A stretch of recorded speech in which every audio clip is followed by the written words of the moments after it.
Belling the cat. Once upon a time, the mice had a meeting to figure out how to deal with their common enemy, the cat. Some said this and some said that.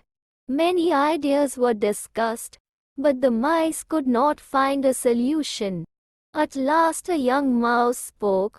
"I have a plan. All we need to do is put a bell around the cat's neck. The bell will ring whenever the cat moves and we will be able to run away before she comes." All the mice were surprised upon hearing the plan of the young mouse and started celebrating. Then, an old mouse rose and said, "The plan sounds very good, but tell me one thing. Who will bell the cat?" The mice looked at one another in fear. Nobody had an answer.